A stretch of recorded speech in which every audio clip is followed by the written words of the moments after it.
Peuple de Dieu à travers le monde, que Dieu vous bénisse abondamment et puissamment au nom de notre Seigneur et Sauveur Christ Jésus, notre grand, infiniment majestueux, merveilleux, magnificent Seigneur et Sauveur Christ Jésus qui est mort sur la croix pour nous il y a plus de 2000 ans sur le mont du Calvaire à Golgotha, qui est assis à la droite de Dieu dans la majesté divine, revêtu d'éclat et de magnificence, dans une lumière inaccessible au-dessus des cieux les plus élevés. C'est par lui, le Seigneur Jésus-Christ, que je vous souhaite la bienvenue à cette trompette qui porte son nom en ce grand jour de l'an de grâce 2018, plus précisément le 27 octobre de l'an de grâce 2018, pour continuer cette aventure dans le livre de Genèse. Ça fait 3 semaines, on a interrompu nos échanges, nos partages du livre de Genèse pour exposer un abominable pasteur vampire, Charles Passo, alias Otto, qui amène les gens à adorer sa sirène et à faire des choses abominables. Il s'est transformé en un véritable distributeur de bébés. Nous l'avons dénoncé et toute cette semaine, par le satellite en Afrique et aussi par YouTube et Facebook, nous avons exposé ce monsieur encore et encore afin que le maximum de personnes soient informées. Et je rends grâce à Dieu de ce que nous sommes en vie. Grâce soit rendue à Dieu sur la base de 2 Corinthiens chapitre 2 verset 14 qui dit « Dieu nous fait toujours triompher en Christ Jésus et répand par nous en tout lieu la bonne odeur de sa connaissance. » Donc c'est vraiment une grande joie mes frères et sœurs d'être de retour. Les ennemis ont proclamé notre mort. Mardi passé, le 23 octobre, ils nous ont donné 3 jours pour mourir. Ils nous ont donné 72 heures. Il parlait d'accident de circulation, autoroute goudron. Mes frères et sœurs, nous sommes en vie. Mes frères et sœurs, notre vie ne dépend pas d'un sorcier, ne dépend pas d'un être humain. Notre vie dépend du Seigneur Jésus-Christ qui seul est notre maître, lui qui nous a commissionné. Et la parole de Dieu dit, c'est par le non-accomplissement d'une prophétie ou d'une prédiction qu'on saura si un homme de Dieu est homme de Dieu ou homme de Satan. Donc, quelle honte! Si la honte pouvait tuer ces gens, seraient déjà morts depuis. Donc, mes frères, voilà donc une belle journée aujourd'hui à Houston. Je salue tous ceux qui sont connectés par le satellite Eutelsat 16A en Afrique, que ce soit à Obala au Cameroun, à Bafia, toujours au Cameroun, ou à Yopougon, à Abidjan en Côte d'Ivoire, ou à Gueltapé, ou Djepel au Sénégal à Dakar, ou à Kingelo au Gabon, ou à Newbel à Douala.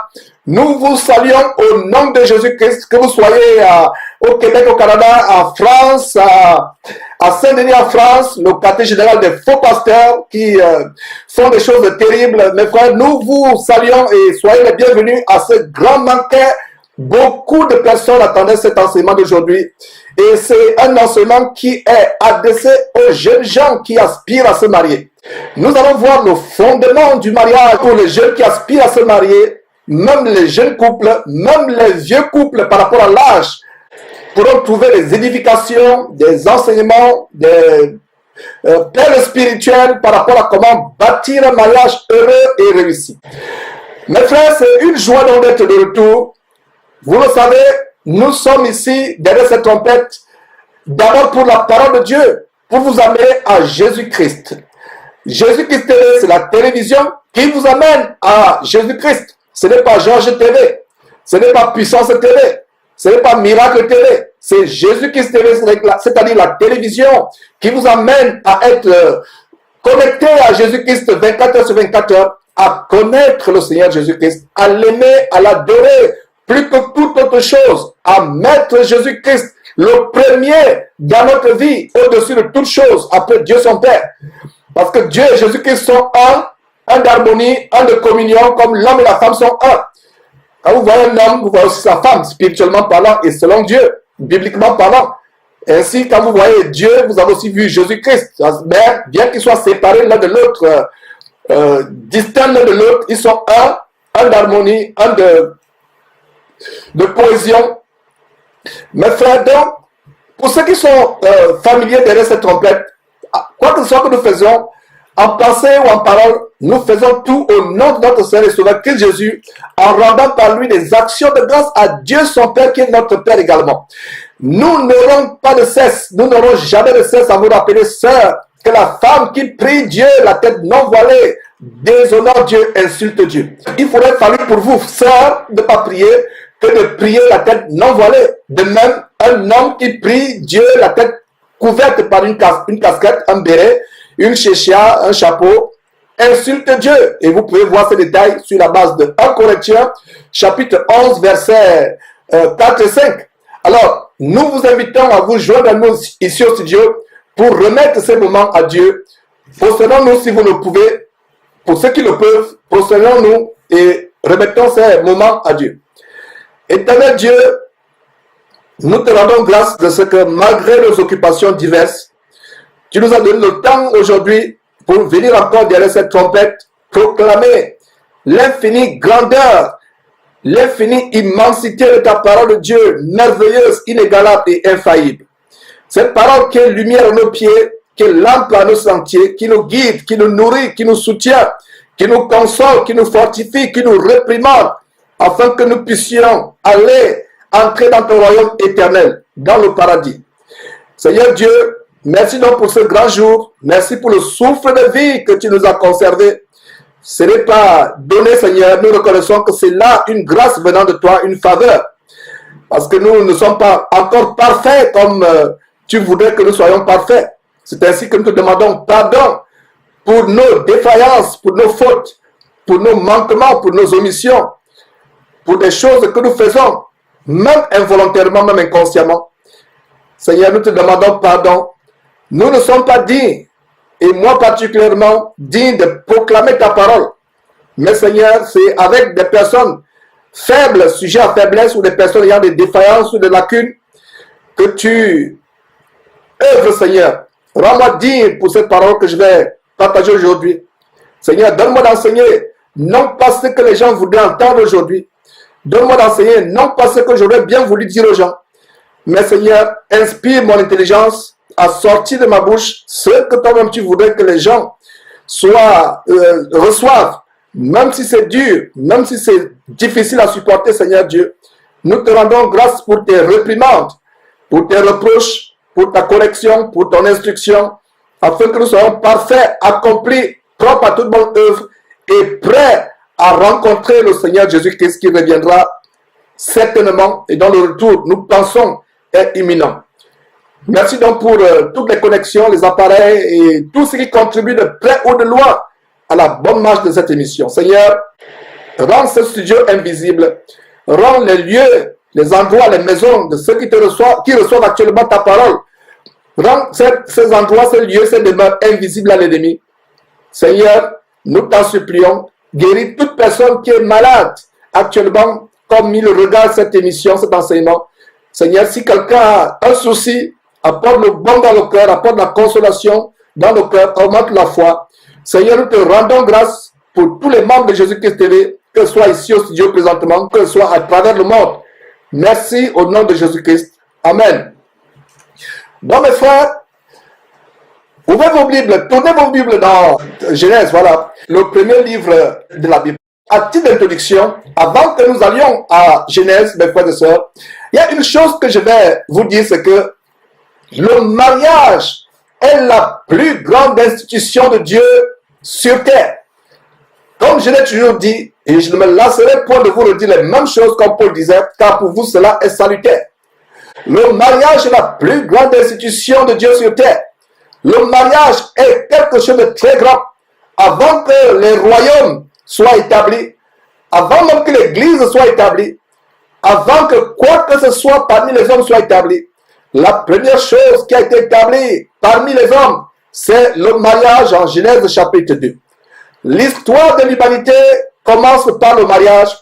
Le grand mariage entre Adam et Ève, Dieu lui-même a choisi une épouse à Adam. Adam n'avait jamais demandé l'épouse. Lui-même a choisi une épouse à Adam. Et Adam est celui par qui le mariage est institué. Donc, le mariage commence à Éden, au paradis, par Adam et Ève. L'histoire de l'humanité se terminera par le grand mariage, la noce de l'agneau, la célébration du grand mariage entre l'Église épouse de Jésus-Christ et l'époux Jésus-Christ, l'agneau de Dieu, l'agneau de Dieu. Donc, le mariage étant important, Ce n'est donc pas surprenant qu'il est pris d'assaut par le diable. Regardez, toutes sortes de travestissements, toutes sortes de travestissement du mariage, d'édulcoration du mariage. Le mariage qui est supposé être l'union entre un homme et une femme est étendu aux abominations telles que le mariage entre un homme et un homme, une femme et une femme. Ce n'est pas par hasard. Et même dans les couples hétérogènes, non chrétiens, hommes et femmes, beaucoup de frères et sœurs vivent des mariages lamentables tout simplement parce que ces mariages ne sont pas fondés sur le roc Jésus-Christ. L'enseignement d'aujourd'hui aura pour but de vous montrer comment le mariage doit être institué par Dieu et établi par Dieu, institué par Dieu, et comment les hommes et les femmes doivent vivre les relations du mariage étant fondées dans le roc qui est Jésus-Christ. Rappelez-vous ce verset qui parle de Jésus-Christ comme étant le rocher de tous les âges. Un mariage qui n'est pas fondé sur Jésus-Christ, c'est un mariage qui ne sera jamais heureux. C'est un mariage qui ne va pas durer. C'est un mariage qui sera misérable, lamentable. Et nous allons voir ce passage. Ayez vos blocs-notes, surlignants, stylos, bic, etc. N'ayez pas les feuilles blanches. Les feuilles blanches s'envolent, mes frères et sœurs. Elles s'envolent. Ayez les blocs-notes. Ayez les cahiers, les blocs-notes, les classeurs. Soulignez ces choses. Nous venons sur Jésus-Christ avec la mentalité bérienne qui consiste sur la base de Actes chapitre 17 verset 11 à examiner chaque jour la parole de Dieu pour voir si ce qu'on vous enseigne est exact. Même sur Jésus-Christ TV, avant de dire Amen à ce que votre frère Georges enseigne, vérifiez d'abord que c'est dans la Bible, 1, et 2, vérifiez qu'il ne fait pas une interprétation particulière. Parce que la parole de Dieu, la Bible merveilleuse, la parole de Dieu inégalable, nous dit en 2 Pierre chapitre 1, verset 20-21, sachant tout d'abord vous-même qu'aucune prophétie de l'Écriture ne peut être l'objet d'une interprétation particulière. Parce que ce n'est pas par une volonté d'homme qu'une prophétie a jamais été apportée, mais c'est poussé par le Saint-Esprit que les hommes ont parlé de la part de Dieu. C'est poussé par le Saint-Esprit que les hommes ont parlé de la part de Dieu. Donc, bienvenue à ce banquet par anticipation. Je dis bon appétit aux amoureux de la parole de Dieu. Et je rends grâce à Dieu. Tout à l'heure, avant de commencer l'émission, il y a eu une certaine personne qui est venue semer le désordre sur, je crois que c'est une certaine Naya Gabriel qui est venue sur YouTube faire un commentaire déplacé qui reflète l'esprit impur qui est en elle, et nous continuons à prier pour ces personnes qui sont rebelles à la vérité et venir dire que voilà, nous devons arrêter notre chaîne de malédiction. Et je rends grâce à Dieu de ce que les gens lui ont dit. Naya Gabriel, allez plutôt sur Casarema. Voilà, je crois que c'est ce qu'Alix Man lui a dit. Je crois que Benvidi lui a également dit. Je crois que vous êtes trompé de site. C'est aussi les amoureux de la parole de Dieu. Et effectivement, nous sommes ici pour partager la parole de Dieu avec les amoureux de la parole de Dieu. Donc, ce n'est pas la chaîne des gens qui suivent bêtement les hommes. Ce n'est pas la chaîne des bénis oui, ils disent oui à tout.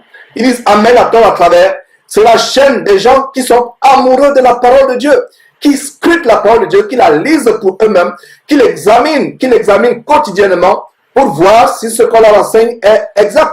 Donc, nous voyons au verset 1, voilà, lisons Genèse chapitre 24, verset 1. Qu'est-ce que nous voyons?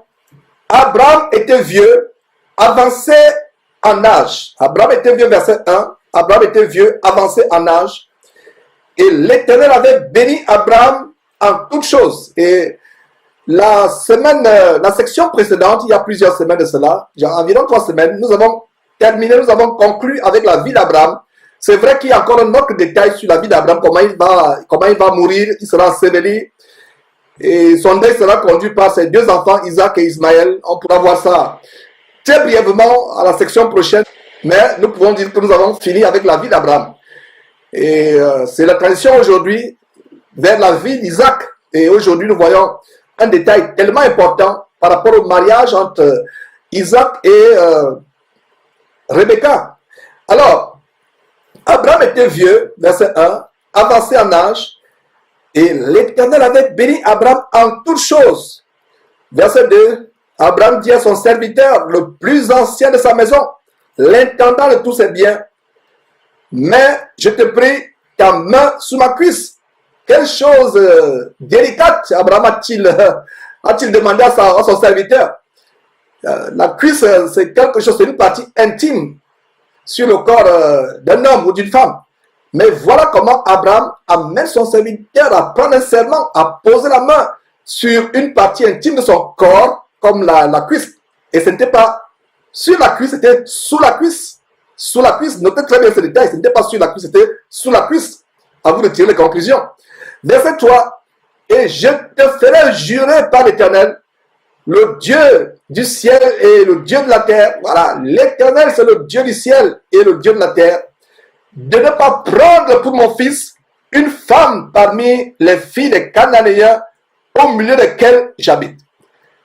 Pour nous chrétiens aujourd'hui qui lisons ce passage, nous dirons que Abraham a dit à son serviteur, je n'aimerais pas que tu prennes une femme parmi les non-chrétiens, parmi les païens. Voilà, nous annonçons les couleurs dès le verset 3. Abraham dit, de ne pas prendre pour mon fils, une femme parmi les filles des Cananéens. Aujourd'hui, un chrétien véritable ne devra pas prendre, ne doit pas prendre comme épouse pour son fils une femme, une fille parmi les non-croyants. On va voir ça par la suite. Verset 3 nouveau, et je te ferai jurer par l'Éternel, le Dieu du ciel et de la terre, de ne pas prendre pour mon fils une femme parmi les filles des Cananéens au milieu desquels j'habite. Il y a deux choses, mes frères et sœurs, que nous pouvons apprendre dans ce chapitre 1. Premièrement, les conseils spirituels bibliques sur le mariage et le choix d'un époux. En particulier, donc, en première partie, parmi les deux choses que nous pouvons voir dans ce passage, les conseils, dans ce chapitre, les conseils bibliques, spirituels bibliques sur le mariage et en particulier le choix d'un époux. Et en deuxièmement, mes frères et sœurs, ce qu'on va apprendre dans ce chapitre, c'est que le chapitre 24 de Genèse en entier est une image de Dieu le Père envoyant le Saint-Esprit chercher une épouse pour son fils, Jésus-Christ. Si vous gardez très bien en esprit ceci, vous comprenez toutes les perles spirituelles contenues dans ce chapitre. Je reprends. Ce chapitre est une image de Dieu le Père envoyant le Saint-Esprit cherchant une épouse pour Jésus-Christ. Donc, Abraham est le reflet du Père, de Dieu. Notez très bien que je n'ai pas dit qu'Abraham est Dieu et le serviteur est le Saint-Esprit et Isaac est Jésus-Christ et Rebecca est l'église de Jésus-Christ. Ce n'est pas ce que je dis. Je dis bien une image. Le reflet, c'est l'anticipation de comment le Saint-Esprit devait être envoyé par Dieu le jour de la Pentecôte pour préparer une épouse pour le Seigneur Jésus-Christ. Si vous ne comprenez pas cela, dès le début ici, vous allez manquer beaucoup de choses dans ce passage. Donc, en même temps que nous allons voir les fondements du mariage chrétien et nous allons répondre aux questions les uns des autres sur comment le mariage chrétien doit être célébré. Est-ce que la dot est biblique? Quelle est la cérémonie de mariage? Est-ce qu'on doit se marier à l'église? Est-ce qu'on doit se marier devant les hommes, etc. En même temps que nous allons répondre à cette parole, à ces questions, répondre à ces questions, nous allons montrer aux frères et sœurs le fondement biblique de comment ce chapitre est à l'image de Dieu le Père qui envoie le Saint-Esprit chercher une épouse pour son fils Jésus-Christ. Je précise que je n'ai pas dit qu'Abraham est Dieu, que son serviteur c'est le Saint-Esprit, qu'Isaac est Jésus-Christ et que Rebecca est l'Église. Non, ce n'est qu'une image, le reflet. Parce que si vous ne comprenez pas cela, mes frères, vous aurez des problèmes à comprendre ce passage. Donc, je reprends, il y a deux choses, pour ceux qui prennent les notes, il y a deux choses que nous pouvons apprendre dans ce chapitre. Donc, les conseils bibliques spirituels sur le mariage et en particulier le choix d'un époux ou d'une épouse. Deuxièmement, en deuxième lieu, ce chapitre en entier, le chapitre 24, est l'image de Dieu le Père qui envoie son Saint-Esprit, le Saint-Esprit, choisir une épouse pour son Fils Jésus-Christ. Donc, comme je le disais, si vous gardez à l'esprit ce détail, cette deuxième précision, vous ne manquerez pas, vous ne raterez pas toutes les perles spirituelles cachées dans ce chapitre. Donc, en premier lieu, nous voyons la préoccupation d'un père pour que son fils ait un mariage heureux et réussi. Et nous pouvons voir qu'Abraham et Sarah ont eu un mariage heureux, très heureux, un mariage béni. Et c'est tout naturellement qu'Abraham devait se préoccuper que son fils Isaac ait aussi un mariage réussi. Ils ont eu un très grand mariage, un très beau mariage. Ce n'est pas par hasard que 1 Pierre chapitre 3 précise comment Sarah obéissait à Abraham son mari, l'appelant Seigneur. Et le Saint-Esprit établit 1 Pierre chapitre 3, établit Sarah en 1 Pierre chapitre 3, verset 1 à 3, comme le modèle que les sœurs en Christ doivent suivre, doivent imiter. Donc Abraham est aussi appelé le père de la foi chrétienne. Donc Abraham est l'image de Dieu qui envoie le Saint-Esprit, parce que le Saint-Esprit est au service de l'Église, au service de ceux qui doivent hériter le salut. Le Saint-Esprit, comme dit Romains chapitre 8, verset 26, le Saint-Esprit nous aide dans nos faiblesses. Le Saint-Esprit est notre aide dans ce long voyage sur terre, ce long voyage vers la terre promise qui est le paradis, qui est le ciel. Verset 3 nouveau. Verset 3 nouveau.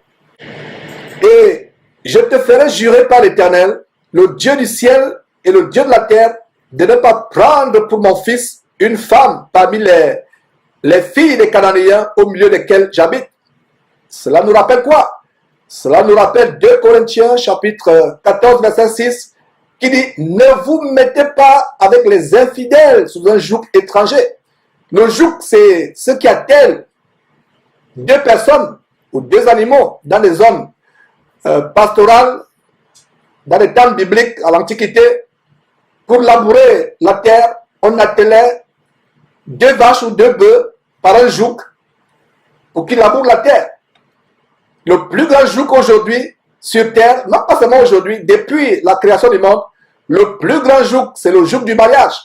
C'est pour ça que le Saint-Esprit, par l'entremise de l'apôtre Paul écrivant aux Corinthiens, dit en 2 Corinthiens chapitre 6 verset 14, ne vous mettez pas avec les infidèles sous un joug étranger, car quel rapport y a-t-il entre les ténèbres et la lumière? Dieu ne peut pas cautionner le fait qu'un chrétien ou une chrétienne épouse un non-chrétien, un non-croyant.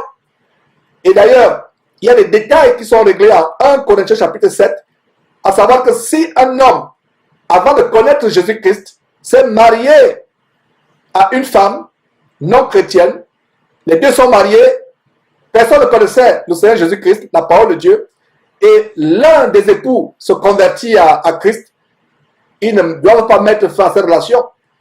Maintenant, si la personne qui s'est séparée décide de se séparer, c'est dans ce sens-là, dans ce cas-là qu'elle peut se séparer. Mais ça ne veut dire pas que celui, le chrétien, qui s'est séparé le chrétien qui a été abandonné par l'épouse qui ne veut pas le suivre dans la foi chrétienne, ce n'est pas un permis pour se remarier. Je reprends mes frères et sœurs, il y a des détails que nous allons préciser dans cet enseignement, à savoir que devant Dieu, c'est une aberration, je dirais une abomination, un péché pour un chrétien d'épouser un non-chrétien. Nous ne pouvons pas aller en tant que chrétien, aller épouser un non-chrétien, parce que vous formez une même chair. Mais si vous épousez une femme, et plus tard vous devenez chrétien, c'est-à-dire que vous l'avez épousée, vous n'étiez pas encore chrétien, et plus tard vous devenez chrétien, vous ne devez pas la répudier. Maintenant, si la femme, du fait que vous êtes devenu chrétien, décide de partir, qu'elle parte, mais vous n'êtes pas autorisé à vous remarier, la seule façon par laquelle un homme peut se remarier après un divorce, c'est après la mort de sa conjointe, de son épouse. De même, une femme ne peut pas se remarier du vivant de son mari. Si vous vous séparez assurez-vous que vous ne pourriez même plus, ne serait-ce que mentalement, penser à un homme ou à une femme selon que vous êtes homme ou femme. Donc, regardez comment Abraham fait jurer à son serviteur de ne pas prendre les filles parmi les Cananéens, au milieu desquels il habitait. Nous sommes dans le monde, nous sommes entourés de Cananéens, c'est-à-dire que non-chrétiens. Parce que quand nous, aujourd'hui, nous lisons Cananéens, nous voyons les non-chrétiens. Un chrétien ne peut pas épouser une non-chrétienne. Une chrétienne ne peut pas épouser un non-chrétien. Si vous voulez vous entêter à dire que voilà, moi je vais épouser, peut-être Dieu va le changer après le mariage, c'est un grand risque. Satan a écouté votre prière. Satan a compris comment vous avez dit, je vais épouser un non-croyant parce que Dieu pourra le changer. Je vous assure que votre mariage sera une grande tribulation parce que le diable fera tout pour que ce monsieur ne se convertisse pas. Imaginez-vous, femme, pieuse dans le Seigneur, vous épousez un homme non-croyant qui vous promet qu'il va devenir chrétien une fois que vous allez vous marier. Il y a des personnes qui vont dire que voilà, vraiment, donne-moi un peu de temps, tu me presses trop, laisse-moi moi-même venir à Christ, donne-moi le temps pour être converti. Marions-nous, donne-moi du temps, je pourrais me convertir. C'est un grand risque. Le diable est là, il est pire. Le diable voudrait rendre le mariage misérable. Et s'il y a un endroit où le diable attaque le plus des chrétiens, c'est le mariage. C'est pour ça que l'apôtre Paul disait, je voudrais que tous les hommes soient comme moi. C'est-à-dire que célibataire, l'apôtre Paul ne s'était jamais marié. Il disait que je voudrais que tous les hommes soient comme moi. Mais chacun tient de Dieu un don ou une habilité, une capacité de telle ou telle manière. Il met en garde, l'apôtre Paul met en garde, en fait ce n'est pas l'apôtre Paul, c'est le Saint-Esprit qui met en garde en disant, ceux qui veulent se marier auront beaucoup de tribulations dans la chair. Soit de la part de votre conjoint, soit de la part de votre conjointe, soit de la part des enfants. Le mariage est sujet à tribulation. Je vous assure que pour que votre mariage soit à l'abri de tribulation, il faut arriver, vous, mari et femme, à un niveau de renouvellement de votre intelligence, à un point où vous mettez Dieu et la parole de Dieu au-dessus de toutes choses dans vos rapports. Alors, c'est un grand risque pour des chrétiens de prendre des épouses ou des époux parmi les Cananéens, parmi les non-chrétiens.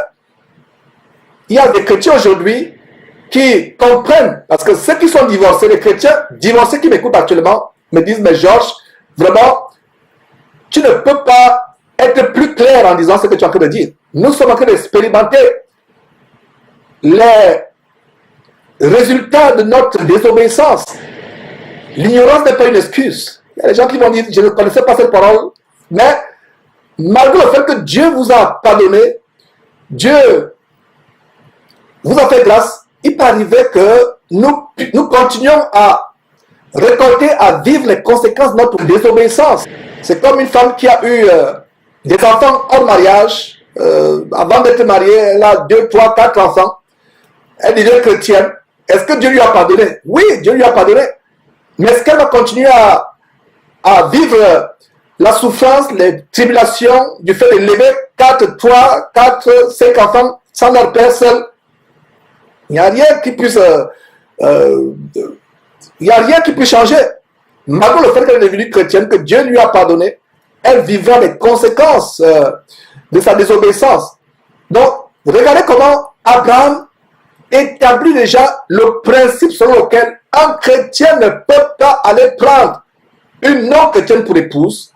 Une chrétienne ne peut pas aller prendre un non-chrétien pour époux. C'est pour ça qu'il fait jurer par l'Éternel. Regardez le détail. Nous soulignons jurer par l'Éternel. Donc, Abraham implique Dieu dans cette décision. Et qu'est-ce que le Saint-Esprit nous montre ici?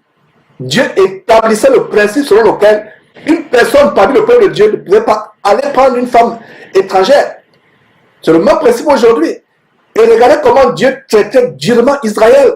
Quand Israël se détournait de la parole de Dieu pour aller prendre des femmes moabites, des femmes ammonites, les femmes philistines, les femmes des Philistins, les femmes philistines. Dieu punissait terriblement Israël. Aujourd'hui, c'est vrai, nous sommes dans le temps de la grâce. Vous n'allez pas forcément voir le feu tombant du ciel sur votre maison. Vous n'allez pas forcément voir la terre s'ouvrant ou les serpents qui pleuvent du ciel pour vous mordre, des serpents brûlants. Mais des fois, on peut aussi avoir des conséquences. malgré le fait que nous sommes dans le temps de la grâce, nous pouvons expérimenter des conséquences. Dieu est outragé, désolé, quand un chrétien va épouser un non-chrétien. Et pour vous, qui vous êtes marié à un non-chrétien ou à une non-chrétienne, étant déjà chrétien, c'est-à-dire étant né de nouveau, délibérément, vous allez dire, voilà, pour moi, il n'y a pas de problème. Je pense que Dieu peut changer mon conjoint, ma conjointe. Vous allez épouser cette personne. Qu'est-ce qu'il vous reste à faire aujourd'hui en écoutant cet enseignement? Ne vous affligez pas en m'écoutant. Mon but n'est pas de vous faire être affligé, mes frères et sœurs. Donc, détendez-vous. Il y a des choses qui pourront affliger les uns et les autres. Mais je ne m'empêcherai pas de vous dire la parole de Dieu par peur de vous affliger. Je préfère dire ce que Dieu voudrait que je vous dise. Bien des fois, les choses que vous allez écouter dans cet enseignement aujourd'hui ne seront pas les choses aisées. C'est des choses difficiles. Pour vous qui vous êtes rebellés contre Dieu, étant chrétien de nouveau, en allant épouser soit une femme non chrétienne, soit un mari non chrétien, tout ce que vous pouvez faire en m'écoutant, au lieu de vous affliger, demandez pardon à Dieu dans votre cœur de ce que vous êtes rebellé contre Dieu. Et si c'est possible, selon sa volonté, de renverser la vapeur, peut-être de changer le cœur de votre conjoint, de votre conjointe, ou de vous faire supporter les tribulations que vous allez endurer. Imaginez-vous une femme pieuse qui a connu le Seigneur, mais qui est un homme ivrogne, un homme qui va aller les prostituer. Vous voilà, vous avez passé une soirée en train de chanter les cantiques, à genoux, en train de glorifier Dieu, par la langue dans la piété, votre tête couverte. Votre mari rentre à 4 h du matin, piant le vin, et il veut de vous. Qu'est-ce que vous allez faire? Vous venez de passer le temps avec le Seigneur Dieu et vous savez bien qu'il est parti dormir chez la maîtresse ou chez les prostituées. On l'a surpris dans un bar avec les prostituées, dans un hôtel avec les prostituées. Il vient à 4 h du matin, piant le vin. Il veut que vous lui serviez à manger. Entre guillemets, vous me comprenez, vous adultes. Vous allez lui servir à manger. Voilà ce que vous allez vivre. Il faut que je prenne des exemples comme cela pour vous montrer comment c'est tellement risquant de vous marier à une femme qui n'est pas chrétienne ou de vous marier à un homme qui n'est pas chrétien. Qu'en est-il d'une femme insensée qui n'est pas chrétienne? Après 2 semaines de jeûne, vous sortez de cette semaine de jeûne, l'ennemi passe par elle pour vous couvrir l'injure. Il y a même des femmes qui frappent sur leur mari. Qu'est-ce que vous allez faire? Vous vivez avec une personne étrangère. Quand Dieu parlait dans l'Ancien Testament de ne pas parler des femmes étrangères, même dans le corps humain, quand il y a un corps étranger dans le corps, regardez, vous avez une brindille qui est entrée dans votre doigt. Si on ne la lève pas à temps, le doigt va s'enfler, il va pourrir, il va le pu. Et si vous faites attention, il peut avoir la gangrène. Non seulement le doigt pourra être coupé, toute la main pourra être coupée, ou même tout le bras. C'est la même chose quand les chrétiens prennent un corps étranger et l'introduisent dans leur propre chair. La Bible ne dit-elle pas que l'homme quittera son père et sa mère et s'attachera à sa femme et les deux formeront une même chair? Donc faites attention, je vous en supplie, peuple de Dieu, jeune homme, tant que tu n'es pas encore marié, ne prends pas une femme qui n'est pas chrétienne. Et quand je dis une femme qui n'est pas chrétienne, je ne parle pas d'une femme qui se balade avec la Bible à longueur de journée. Je ne parle pas d'une femme qui va tout simplement se voir la tête pour être vue les hommes pour montrer qu'elle est une femme vertueuse. Je ne parle pas des chrétiens du dimanche qui vont dans les dénominations se faire abuser, escroquer par les faux pasteurs. Je parle d'un chrétien qui vit au quotidien 24 heures sur 24 heures dans sa vie privée sa foi chrétienne. Parce que c'est plus dangereux, c'est pire, mes frères et sœurs, d'épouser une femme qui pense qui se dit chrétienne mais qui n'est pas chrétienne. C'est pire d'épouser un homme qui se dit chrétien mais qui n'est pas chrétien. Il aurait fallu pour vous 1000 fois, 10 000 fois épouser un musulman, un bouddhiste, que d'épouser un chrétien mais qui est un faux chrétien. C'est encore plus grave. Donc quand on dit chrétien, nous ne parlons pas de quelqu'un qui a une carte de baptême, qui va vous dire, mais j'ai été baptisé, regarde, j'ai ma croix au cou, j'ai mon chapelet. Ce n'est pas de ça. Quand on parle, mes frères et sœurs, de chrétien, c'est quelqu'un qui vit la parole de Dieu. C'est quelqu'un qui aime Dieu et qui aime Jésus-Christ plus que toute autre chose sur terre. Demandez à Dieu, vous jeunes gens, demandez à Dieu, vous, jeune femme, un époux ou une épouse qui aime Dieu et Jésus-Christ, la parole de Dieu, plus que vous. Le secret du mariage, c'est d'avoir un homme qui va vous aimer, ma sœur, moins que Dieu, qui va aimer Dieu et Jésus-Christ plus que qui ne vous aime. Le secret pour le mariage réussi, ma sœur, c'est d'avoir un homme qui aime Dieu plus qu'il ne vous aime. Vous ne pouvez pas entrer dans un rapport de jalousie avec Dieu. Comme ce frère qui a raconté une femme, une sœur en Christ soi-disant, et je ne sais pas s'il y a eu une déclaration de fiançailles entre les deux. Le frère est tellement zélé, le genre de frère qui va dans les bus, dans les trains, prêcher la parole de Dieu. Dans les premiers jours de leur fiançailles, la fiancée dit au fiancé, au frère en Christ, mais vraiment ton zèle là aussi, est-ce que c'est comme ça, ce sera comme ça le mariage? On commence même déjà comme cela, tu n'as pas le temps pour moi. Dieu le matin, Dieu à midi, Dieu le soir. Elle n'a pas eu le temps de continuer. Le frère est parti de l'en courant de ces relations. Vous voyez? Heureux ma soeur, si tu as un homme qui aime Dieu, puis qui le t'aime, même s'il ne te consacre pas de temps. Ce n'est pas aussi pour cela que, à cause du ministère, vous n'allez pas consacrer le temps à votre femme. C'est un détail sur lequel je vais revenir. Et pour nous qui sommes dans ce ministère, notre prière doit être que Dieu nous donne la balance juste dans notre ministère, de ne pas négliger nos engagements en tant qu'homme, parce qu'on a un ministère, ou de ne pas négliger les enfants. Ça peut être tellement difficile parce que c'est un fardeau, avoir un ministère. Mais n'oubliez pas aussi qu'il y a d'autres obligations en tant que père, en tant que mari. Tout ça, nous devons demander à Dieu une balance. Mais c'est un risque, mes frères et sœurs, d'épouser un homme qui n'a pas la crainte de Dieu, qui n'est pas un véritable disciple. Parce que chrétien, c'est devenu banal. S'il vous plaît, frères et sœurs, chrétien, ce n'est pas qu'il est dans une dénomination. D'ailleurs, si quelqu'un est dans une dénomination, il n'a pas encore compris la parole de Dieu. Parce que dans tout le Nouveau Testament, il n'y a pas un seul verset qui nous montre que les églises avaient des noms. Parce que dénomination signifie nom. Dans dénomination, il y a un nom. Une église n'a pas de nom. Une église qui a un nom, sortez de l'an courant. Si vous êtes dans une église qui a un nom, vous n'êtes pas encore véritablement un chrétien. Parce qu'un chrétien, c'est quelqu'un qui a bien compris quelle est sa position en Christ, qui a bien compris la parole de Dieu et qui comprend que lui-même est l'église. Les églises se réunissent de maison à maison, mes frères et sœurs.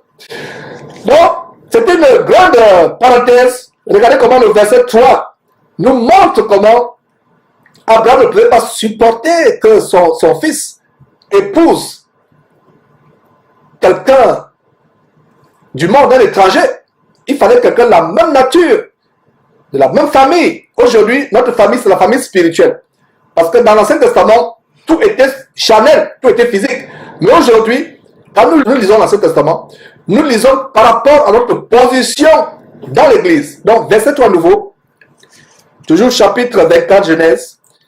Et je ferai jurer par l'Éternel, le Dieu du ciel et le Dieu de la terre, de ne pas prendre pour mon fils une femme parmi les filles des Cananéens, au milieu duquel j'habite, mais d'aller dans ma patrie. D'aller dans ma patrie, la patrie, pour ceux qui ont suivi ces sections, depuis qu'on a commencé, je crois que c'est la partie 13 aujourd'hui. Pour vous qui avez commencé avec cette section, vous comprenez aujourd'hui que la patrie d'Abraham, c'était ou en Chaldée ou en Chaldée, en Mésopotamie. Donc, mais d'aller dans mon pays, dans ma patrie, chrétien, chrétienne, chef de sang en Christ, notre patrie aujourd'hui, c'est quoi? C'est le corps de Christ. Nous ne sommes plus des citoyens de la terre. Nous sommes citoyens du ciel. Nous nous attendons notre Seigneur Jésus-Christ qui viendra chercher l'Église. Voilà notre patrie. Donc, Abraham dit à son serviteur de ne pas aller chercher une femme hors de ma patrie. Chrétien, chrétienne, ne cherche pas une femme hors de ta patrie. Cherche une femme qui appartient à ta patrie, le véritable corps de Christ. Je n'ai pas dit cherche une femme qui appartient dans une église avec un nom. Des églises qui ne sont que des camps de concentration qui mènent en enfer, des salles d'embarquement, des salles d'attente qui mènent vers l'enfer, où les pasteurs vous arrosent chaque jour avec les démons avec les sirènes des eaux, les Mami Wata, alors qu'on suit l'émission sur le Paso. Et concernant cette émission, je rends grâce à Dieu de ce que les langues se délient de plus en plus. Nous avons une dizaine de témoignages qui attendent d'être montés sur studio avant qu'on les publie. Et c'est vraiment une très grande joie de voir que les langues se délient. Les chrétiens de plus en plus n'ont plus peur de ces faux pasteurs qui les tenaient captifs avec la peur, avec les menaces. Vous avez compris que ces gens ne sont rien devant Dieu. N'ayez pas peur d'eux. Ayez peur de Dieu et du Seigneur Jésus-Christ. Voilà donc comment Abraham dit à son serviteur de ne pas aller chercher une femme hors de sa patrie. De ne pas chercher une femme hors de sa patrie, mais d'aller dans son pays, dans sa patrie, prendre une femme pour Isaac, son fils. Notre patrie aujourd'hui, c'est le corps de Christ. C'est-à-dire, quand je dis corps de Christ, l'ensemble des frères et sœurs en Christ, des véritables élus, qui vivent dans la sanctification, ayant renoncé au monde, vivant pour plaire à Dieu. C'est là où vous devez prendre une femme. Et non dans ces églises que vous pensez être des églises qui sont remplies de prostituées, je vous assure. Allez dans ces églises, quand vous voyez une femme, je pense que beaucoup de chrétiens aujourd'hui ont du mal à trouver des épouses, parce que dans la plupart de ces églises que vous appelez églises, ce n'est que des prostituées, des gens avec des filles avec des mises de prostituées. Verset 4. Mais d'aller dans mon pays, dans ma patrie, prendre une femme pour mon fils Isaac.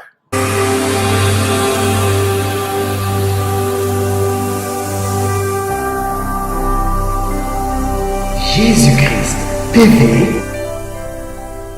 vous connaîtrez la vérité et la vérité vous affranchira. Ne manquez pas de vous abonner à notre chaîne YouTube Jésus-Christ TV en cliquant sur le bouton